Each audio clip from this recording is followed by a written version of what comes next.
وسلم على هذا النبي الكريم. فيا أيها الآذرون إني أوصيكم وإياي بتقوى الله فقد فاز المتقون. اتقوا الله حق تقاته ولا تموتن إلا وأنتم مسلمون. ثم اسمعوا قول الله تعالى في القرآن الكريم. أعوذ بالله من الشيطان الرجيم. بسم الله الرحمن الرحيم. فإن مع العسر يسرا إن مع العسر يسرا. صدق الله العظيم. Kaum muslimin sedang jamaah Jumat rahimahullah. Alhamdulillah rabbil alamin. Kita bersyukur kepada Allah Subhanahu wa taala. Pada siang hari ini kita bisa berkumpul di dalam ruangan masjid yang kita cintai ini dalam rangka melaksanakan ibadah salat Jumat secara berjamaah. Meskipun kita harus mengikuti berbagai macam ketentuan yang pada dasarnya tidak kita inginkan dan pada dasarnya kita menginginkan segala sesuatu kembali kepada kondisi yang sangat normal. Kemudian kita bersalawat dan salam buat junjungan kita Nabi Muhammad SAW dengan ucapan Allahumma shalli ala Muhammad wa ala ali Muhammad. Khatib berwasiat kepada diri khatib sendiri dan kepada kita yang hadir dalam ruangan masjid ini, marilah sama-sama kita meningkatkan keimanan dan ketakwaan kita kepada Allah Subhanahu wa taala. Allah Subhanahu wa taala berfirman, "Wa tazawwadu fa inna khairaz zadi taqwa." Dan berbekallah kamu wahai manusia, karena sebaik-baik bekal yang nantinya akan kamu bawa adalah takwa kepada Allah Subhanahu wa taala. Kaum muslimin sedang jamaah rahimahullah. Ayat yang tadi khatib bacakan paling tidak sangat relevan dengan kondisi yang sedang kita alami pada saat sekarang ini. Hampir lebih kurang sekitar 8 bulan atau 9 bulan kita hidup dalam kondisi yang sangat tidak normal, yang mana kondisi ini membuat keadaan lingkungan masyarakat kemudian tatanan kehidupan kita sangat jauh berbeda, dan tidak jarang di antara kita semua mengalami berbagai macam kesulitan dalam menghidupi, dalam menjalani kehidupan kita masing-masing. Kemudian kita tidak pernah tahu entah sampai kapan kondisi ini akan berlanjut. Tapi paling tidak ayat yang terdapat dalam surat Al-Insyirah tadi, yang terdapat dalam surat ayat yang ke-5 dan ke-6 memberikan sebuah pelajaran besar kepada kita semua, bagaimana cara kita menghidup, bagaimana cara kita hidup, bagaimana cara kita menghadapi permasalahan yang sedang kita hadapi. Rasanya ayat ini sangat familiar di tengah-tengah kita, yakni fa inna ma'al usri yusra, inna ma'al usri yusra. Sehingga ayat ini juga sering dijadikan sebagai sebuah ayat yang memotivasi kita dan orang lain untuk lebih tabah dan juga tegar dalam menghadapi setiap cobaan. Namun dalam memahami ayat ini rasanya perlu kita bedah dalam perspektif bahasa, mengingat bahwasanya Al-Quranul Karim ini diturunkan tidak dengan bahasa kita, namun Al-Quran diturunkan dengan bahasa Arab, di mana bahasa Arab ini memiliki karakteristik yang mungkin tidak dimiliki oleh bahasa-bahasa lainnya. Kita akan coba bedah satu persatu dari perspektif bahasa. Ayat ini seringkali kita dengar terjemahannya seperti ini: sesungguhnya sesudah kesulitan itu ada mudah. Sehingga banyak juga bahasa yang lain yang kita temukan, setelah gelap muncullah terang. Pada dasarnya ketika kita memahami ayat ini dengan bahasaan atau dengan terjemahan seperti itu, akan berdampak kepada bagaimana kita menyikapi hidup ini. Ayatnya berbunyi fa inna ma'al usri yusra. Jika kita terjemahkan dengan sesudah kesulitan ada kemudahan, rasanya dan sangat tidak tepat. Karena penggunaan bahasa sesudah dalam bahasa Arab yakni dengan bahasa ba'da. Sedangkan Allah menggunakan bahasa ma'a atau redaksi ma'a di sini.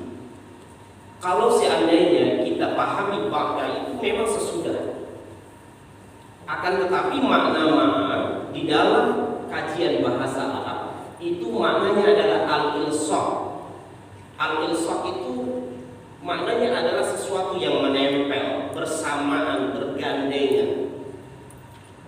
Sehingga makna yang lebih tepat sebetulnya adalah sesungguhnya bersamaan dengan kesulitan yang aku berikan kepadamu wahai hambaku, bersamaan dengan itu aku titipkan ada kemudahan.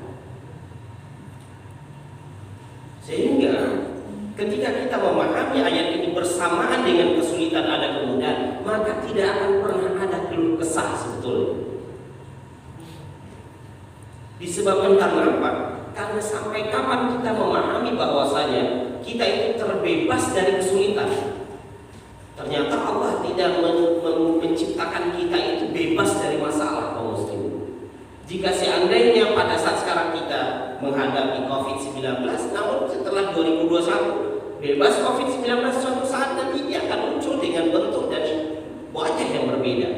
Baik itu secara keseluruhan atau yang disebut dengan pandemi, ataupun secara parsial atau secara masing-masing individu kita. Sehingga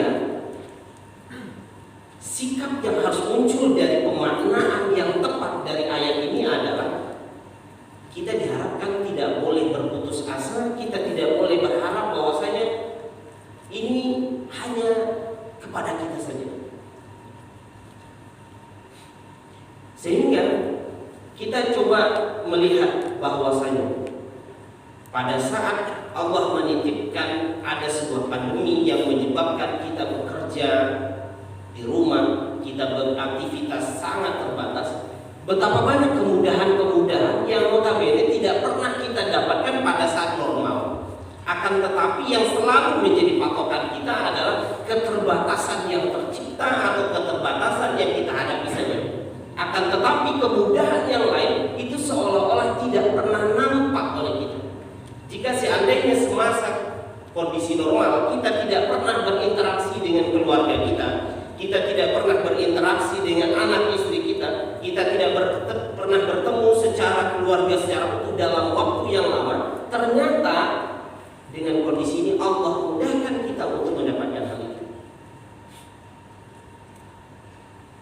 Kemudian pemaknaan yang kedua, yakni dalam bahasa Arab setidaknya kita menemukan dua kosakata yang berbeda. Di antaranya adalah kosakata sulit dan gampang. Dalam bahasa Arab setidaknya kita menemukan dua kosakata sulit dan dua kosakata gampang yang memiliki konsekuensi makna yang berbeda. Yang pertama, untuk sulit, Allah atau dalam bahasa Arab menggunakan atau kita dapatkan bahasa usrun dan sa'bun. Yang kedua, untuk kosakata gampang kita menemukan dua kosakata, yakni yusrun dan sahlun. Kedua kosakata ini memiliki ketika diterjemahkan dalam bahasa Indonesia bahasanya sama, gampang dan sulit. Akan tetapi dalam bahasa Arab maknanya sangat jauh berbeda. Apa perbedaannya? Kalau seandainya bahasa sulit usrun, maknanya adalah sulit bagi saya, sulit bagi kaum muslimin, sulit bagi orang Indonesia, sulit bagi orang Arab, bagi orang luar negeri. Siapapun juga merasakan sulit ini. Berbeda ketika penggunaan kosakatanya itu adalah sahlun. Penggunaan kosakatanya sahlun. Makna sahlun itu adalah juga sulit, tapi konsekuensi maknanya adalah sulit bagi saya, kaum muslimin nggak merasa sulit. Sulit bagi orang Indonesia, bagi orang Arab nggak sulit. Berbeda juga ketika penggunaan bahasa yusrun dan sahlun. Yusrun ini sulit bagi saya, sulit bagi semua, sulit bagi siapa saja. Berbeda ketika kosakata yang digunakan itu adalah sahlun.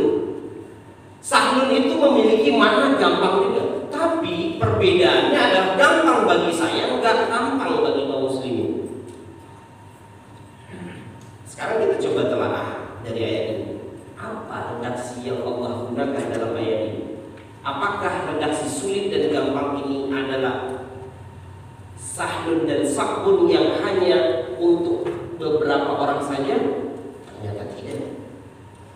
Allah menggunakan bahasa sulit dan gampang yang bermakna menyeluruh tanpa terkecuali, sehingga ketika ditelaah lebih dalam, Allah seolah-olah ingin mengatakan begini, "Faya ibadi, wahai para hambaku, sesungguhnya bersamaan dengan kesulitan yang aku berikan, tidak hanya pada kamu saja, tapi siapa saja daripada hambaku aku kasih kesulitan kepada mereka, bersamaan dengan itu aku titipkan ada kemudahan." Sehingga ketika kita mengalami sebuah masalah, kita tidak akan gampang berkeluh kesah kepada Allah dengan ucapan, "Ya Allah, kenapa aku saja yang harus menerima cobaan seperti ini? Kenapa aku terus yang mengalami masalah ini?" Kaum muslimin, kelihatannya adalah orang lain itu tidak pernah masalah, tetapi kita sendiri yang tidak pernah tahu apa masalah orang itu. Dan bahkan orang itu menyimpan masalahnya.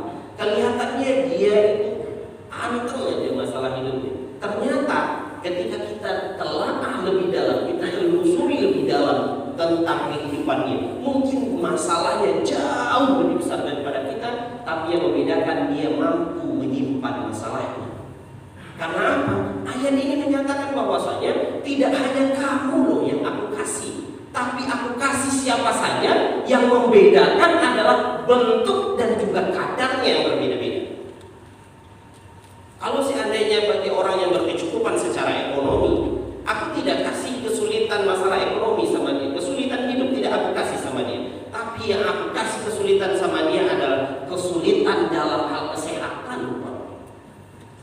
Oh, aku kasih kesulitan dalam hal ekonomi kepada seseorang, tapi masalah kesehatan dia itu enak, mau makan apa aja dia bisa.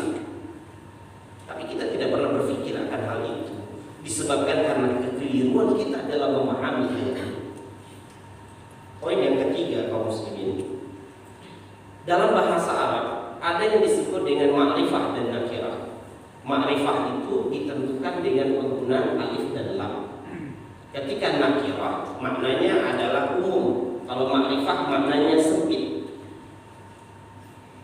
Ayat yang ada di dalam Al-Quran yang kita bacakan tadi khusus berkaitan dengan kesulitan, Allah menggunakan alif dan lam. Konsekuensi maknanya apa? Kalau sebuah kata menggunakan alif dan lam, maka maknanya adalah sempit atau maknanya satu. Berbeda ketika kata di dalam bahasa Arab tidak menggunakan alif dan lam, maknanya adalah luas dan unlimited, tanpa batas. Sehingga ketika kita lihat di sini, fa inna ma'al usri yusran, sesungguhnya bersama dengan satu sulit yang aku beri wahai hambaku, aku kasih kamu banyak kemudahan. Bagaimana kita memahami satu dan banyak dari penggunaan adanya penggunaan alif dan lam yang bermakna sempit?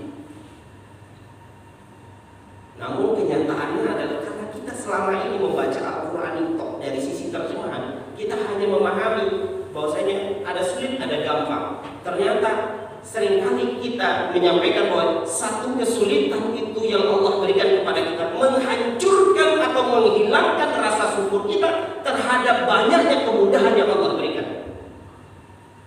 Disebabkan karena apa?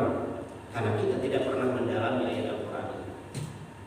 Kemudian poin yang keempat, jika terjadi dua kali pengulangan kalimat yang sama di dalam bahasa Arab ataupun Al-Quran, jika yang pertamanya menggunakan alif dan lam dan kemudian yang kedua menggunakan alif dan lam, contohnya fa inna ma'al usri yusra, inna ma'al usri yusra. Al-usri kesulitan Allah gunakan dua kali dalam satu kalimat yang berbeda, dalam dua kalimat yang berbeda, namun menggunakan redaksi alif lam yang sama. Maknanya dalam kaidah bahasa Arab adalah kata yang kedua ini sama dengan kata yang pertama.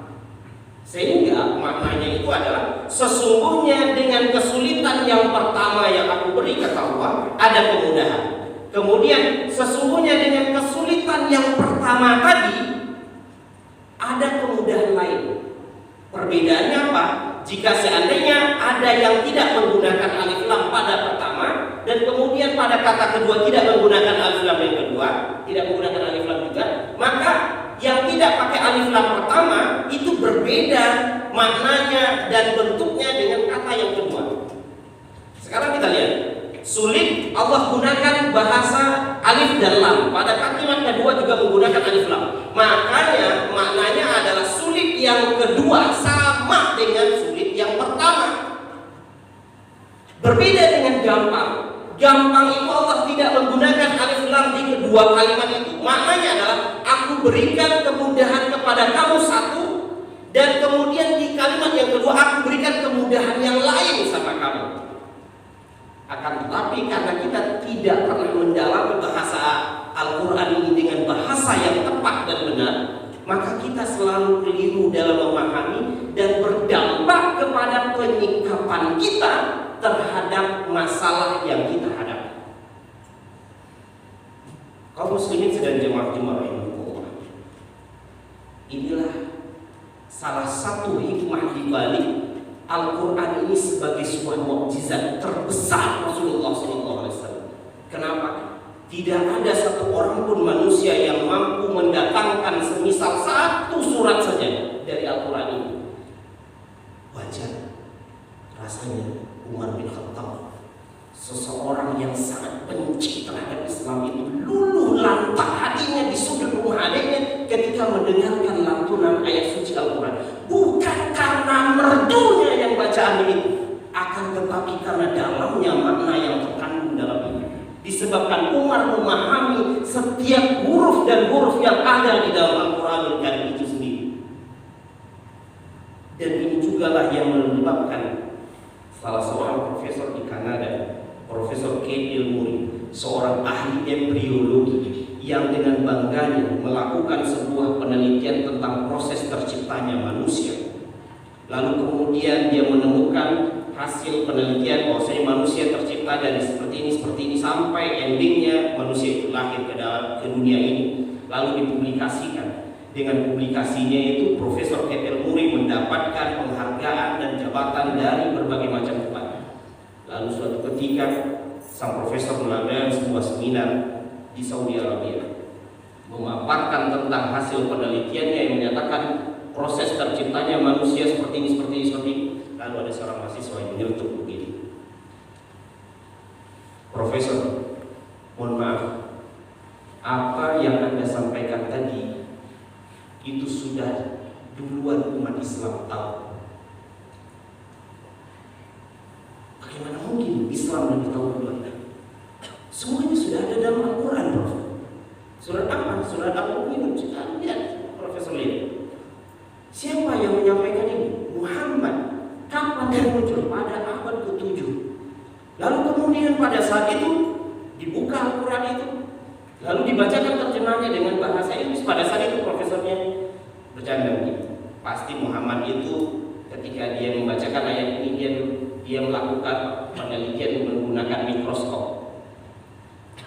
Lalu sang mahasiswa bertanya, Prof, bukannya mikroskop ini baru ditemukan beberapa abad sebelumnya atau beberapa tahun sebelumnya?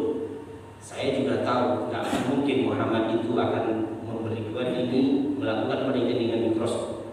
Saya hanya bercanda, mengkritik perasaan ingin tahu sang profesor, lalu kemudian diteliti. Akhirnya apa yang terjadi? Tidak ada kata yang keluar dari mulut sang profesor kecuali asyhadu an la ilaha illallah wa asyhadu anna Muhammadar Rasulullah. Dia lebih mendalami tentang ayat Al-Quran disebabkan karena dari setiap bahasa yang digunakan di dalam Al-Quran itu persis sama sesuai dengan data dan fakta ilmiah yang ditemukan oleh sang profesor. Contoh makna alaqah. Alaqah itu adalah segumpal daging atau segumpal darah. Alaqah itu sesuatu yang menempel. Ketika janin itu pertama kali bertemu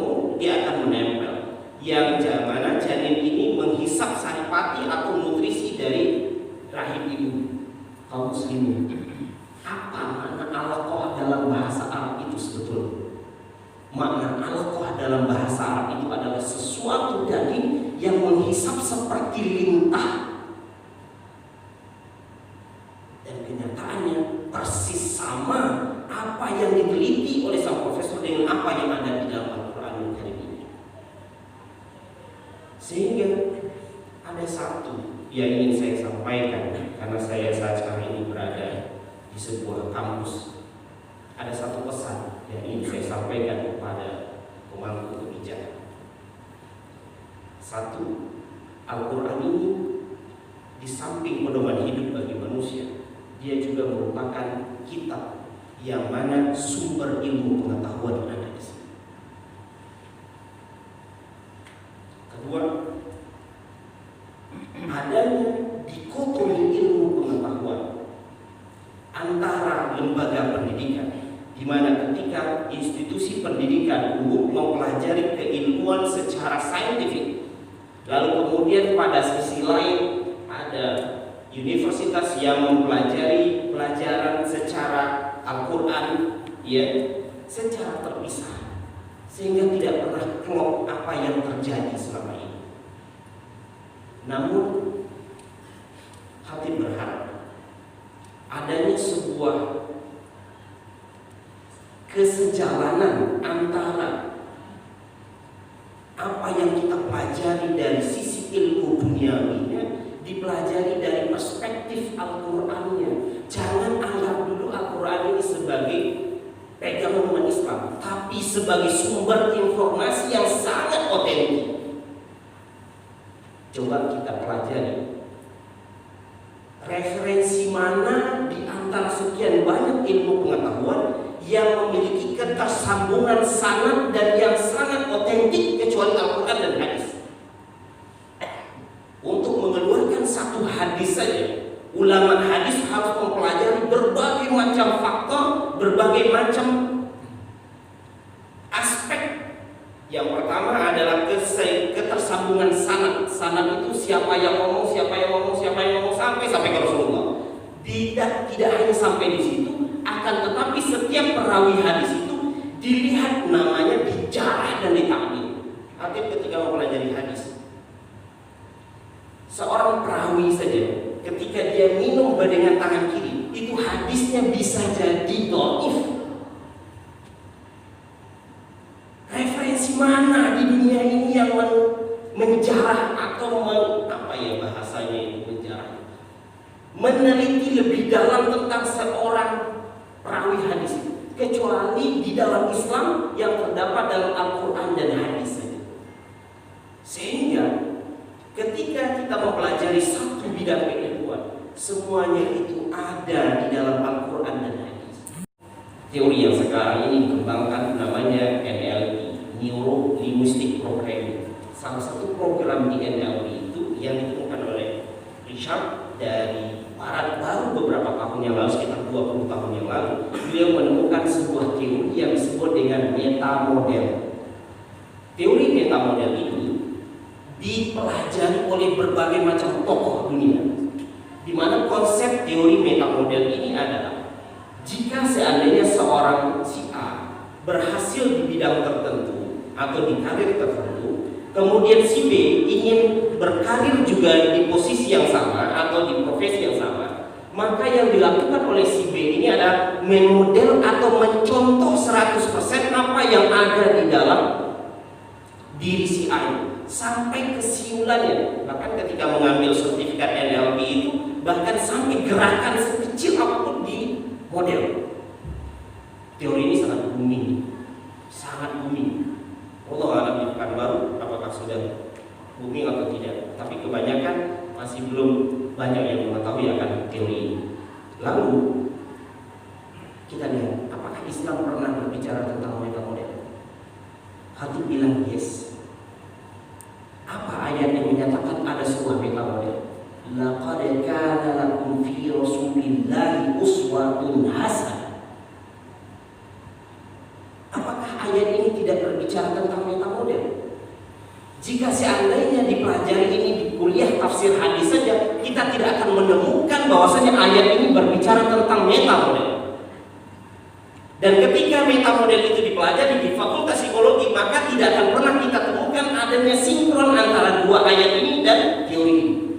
Sehingga kita akan mengagungkan ada di teori barat ini, ada teori barat ini, teori barat. Lalu kita coba lihat ada satu hadis lagi yang berkaitan dengan metamodel. Apa itu? Sallu kama ra'aitumuni usalli. Salatlah kamu sebagaimana aku salat. Apakah ini tidak merupakan sebuah metamodel? Kalau seandainya kita pelajari secara terpisah, yes, ini tidak akan berbicara metamodel. Ini Al-Quran, ini teori. Sehingga hati ingin menghimbau kepada kita semua, bagi pemangku kebijakan, masukkan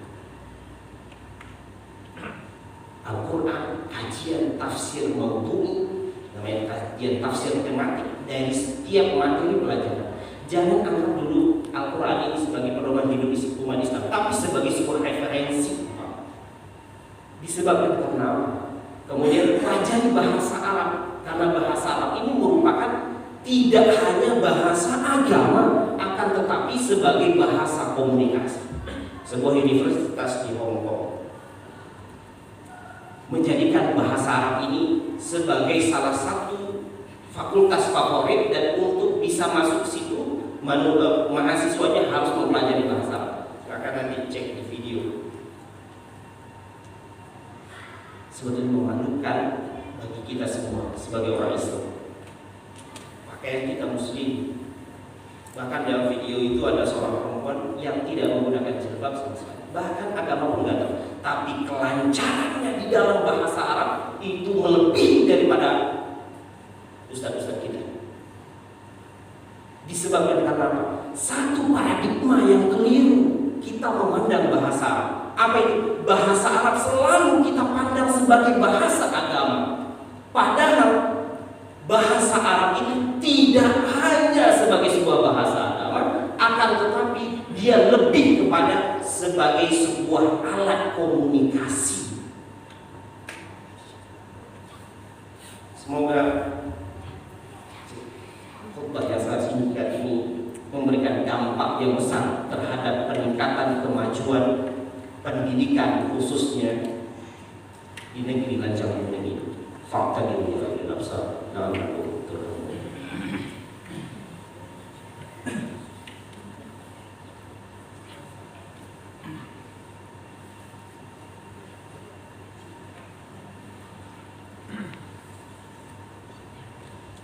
Alhamdulillahilladzi hadana li hadza wa ma kunna linahtadiya laula an hadana Allah. Asyhadu an la ilaha illallah wa asyhadu anna Muhammadan abduhu wa rasuluhu la nabiyya wa la rasula ba'da. Rabbi shrah lana sadrana wa yassir lana umurana wa hlul 'uqdatam min lisanina yafqahu qawlana. Allahumma faqihna fid din wa 'allimna at-ta'wil. Allahumma shalli wa sallim ala hadzal nabiyil karim. Qala Allah ta'ala fil Qur'anil karim. A'udzu billahi minasyaitonir rajim. Bismillahirrahmanirrahim. Wal 'asr innal insana lafi khusr إلا الذين آمنوا وعملوا الصالحات وتواصوا بالحق وتواصوا بالصبر إن الله وملائكته يصلون على النبي يا أيها الذين آمنوا صلوا عليه وسلموا تسليما اللهم صل على محمد وعلى آل محمد كما صليت على إبراهيم وعلى آل إبراهيم وبارك على محمد وعلى آل محمد كما باركت على إبراهيم وعلى آل إبراهيم في العالمين إنك حميد مجيد اللهم اغفر للمسلمين والمسلمات والمؤمنين والمؤمنات